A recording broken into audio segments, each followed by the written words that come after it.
சந்திராஸ் கிச்சனை சப்ஸ்கிரைப் செய்யாதவர்கள் red colour subscribe பட்டனை ப்ரெஸ் பண்ணி சப்ஸ்கிரைப் பண்ணிக்கோங்க. கூடவே பக்கத்தில் இருக்கிற பெல் பட்டனை ப்ரெஸ் பண்ணுங்கள். எங்களுடைய அப்டேட்ஸ் உடனுக்குடன் உங்களை வந்து சேரும். Hi friends, welcome to Chandra's kitchen.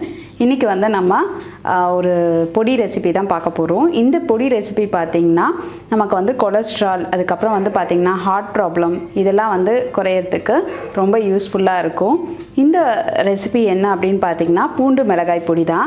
இது வந்து நம்ம ட்ரெடிஷ்னலாக செய்யக்கூடிய ஒரு ரெசிபியும் கூட. இப்போ நம்ம இதுக்கு தேவையான பொருட்கள் என்னென்ன, எப்படி இதை செய்கிறதுன்னு பார்க்கலாம் வாங்க. உளுத்தம்பருப்பு ஒரு 100 கிராம் எடுத்து வச்சுருக்கோம். கருவேப்பிலை வந்து கொஞ்சம் வாசனைக்காக எடுத்து வச்சுருக்கோம். பூண்டு வந்து பார்த்திங்கன்னா ஒரு 50 கிராமுக்கு மேலே வந்து நான் உரித்து வச்சுருக்கேன். காஞ்சி மிளகாய் வந்து 8 காஞ்சி மிளகாய் எடுத்து வச்சுருக்கேன். தேவையான அளவு உப்பு, 1 ஸ்பூன் இல்லைனா 2 ஸ்பூன் நம்ம பூண்டு வதக்கிறதுக்காக எண்ணெய் எடுத்து வச்சுக்கலாம்.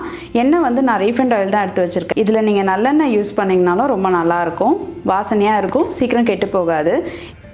இந்த பூண்டு மிளகாய் பொடி பார்த்தீங்கன்னா நம்மளுக்கு 15 நாள் வரைக்கும் நல்லாயிருக்கும். இப்போ நம்ம முதல்ல பூண்டு மிளகாய் பொடிக்கு கொஞ்சமாக எண்ணெய் விட்டு நம்ம உளுத்தம்பருப்பை வறுத்துக்கலாம்.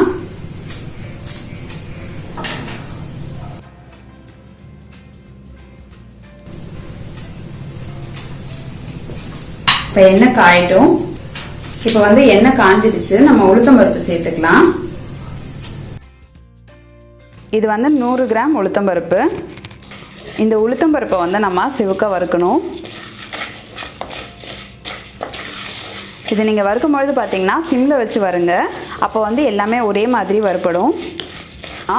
மண்கடாய் வச்சு வறுத்துக்கிட்டு இருக்கோம். அதனால் வந்து பார்த்திங்கன்னா கொஞ்சமாக இதை செவக்கும் பொழுதே வந்து நம்ம காஞ்ச மிளகாவையும் கூட சேர்த்துக்கலாம். இப்போ காஞ்ச மிளகா கூட சேர்க்கும் போது எல்லாமே ஒன்று கூட சேர்ந்து வறுப்படும்.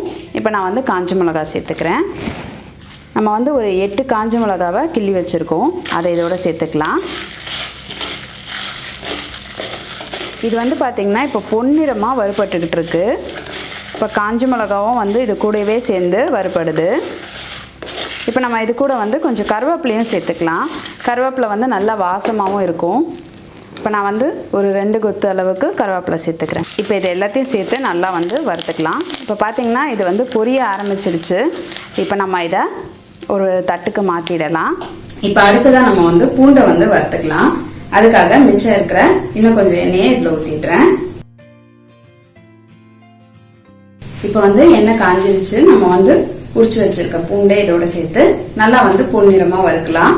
இது வந்து நல்லா மொறுமொறுப்பா ஆகுற அளவுக்கு வறுக்கணும். அப்பதான் வந்து இது சீக்கிரம் வந்து உங்களுக்கு வீணாகாம இருக்கும். பூண்டுல வந்து நிறைய மருத்துவ குணங்கள் இருக்கு. இந்த பூண்டு வந்து பாத்தீங்கன்னா நம்ம வந்து கேஸ் ட்ரபிள், அது மட்டும் இல்லாம கொலஸ்ட்ரால், இதுக்கெல்லாம் மட்டும்தான் சாப்பிடணும் அப்படின்ட்டு இல்லை, நிறைய விதமான நோய்களுக்கு வந்து இது மருந்தா பயன்படுது.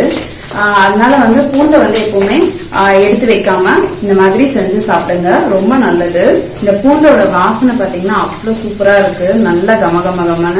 இந்த பூண்டு வறுப்படும் போதே நமக்கு வந்து ஒரு பசி வர அளவுக்கு வாசனையை தூண்டி விடுது. இந்த பொடி இருந்துச்சுன்னு வச்சுக்கோங்களேன், நம்ம இட்லி, தோசை இந்த மாதிரி மட்டும் இல்லாம சில சமயத்துல வந்து குழம்பு பொடிக்கலாம் கூட இதை தூவலாம், ரொம்ப நல்லா வாசனையா இருக்கும். நம்ம வந்து பொரியல் ஏதாவது பண்ணும்போது கூட கொஞ்சம் சும்மா லைட்டா வந்து கடைசியா இறக்கும் போது தூவிட்டோம்னா அவ்வளவு ஸ்மெல் நல்லா இருக்கும். நல்லா வந்து காரம் அதிகமா வேணும்ன்றவங்க இன்னும் ஒரு 2-3 காஞ்ச மிளகாய் கூட வச்சுக்கோங்க. நான் வந்து கொஞ்சம் லிமிட்டான காரத்துக்கு தான் இந்த 8 காஞ்ச மிளகாய் வச்சிருக்கேன். இது வந்து கொஞ்சம் காரம் அதிகமா வச்சீங்கன்னா இன்னும் நல்லா டேஸ்டா இருக்கும். இப்போ பார்த்தீங்கன்னா எல்லாமே வந்து நல்லா சிவப்பாக வந்துடுச்சு. இப்போ நம்மளுடைய பூண்டு நல்லா வதங்கிடுச்சு. உளுத்தம்பருப்பு, காஞ்ச மிளகாலாம் வச்சுருக்கோம் இல்லையா, இதோடு சேர்த்து இந்த பூண்டையும் அரைச்சிடலாம்.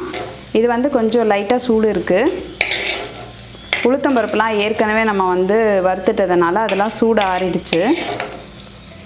இப்போ இதை நம்ம வந்து ஒரு மிக்சரில் சேர்த்து அரைச்சிக்கலாம்.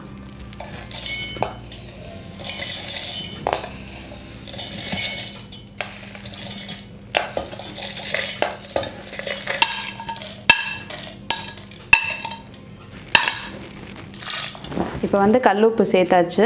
இப்போ நம்ம இதை அரைச்சிடலாம். இப்போ நம்மளுடைய பூண்டு மிளகாய் பொடி ரெடி ஆகிடுச்சு. நீங்களும் அதை வந்து உங்கள் வீட்டில் செஞ்சு பாருங்கள். நீங்கள் செஞ்சு பார்த்துட்டு உங்களுடைய ஃபீட்பேக்கை எனக்கு சொல்லுங்கள். நான் இன்னொரு சுவாரஸ்யமான சமையலோடு உங்களை சந்திக்கிறேன். நன்றி, வணக்கம்.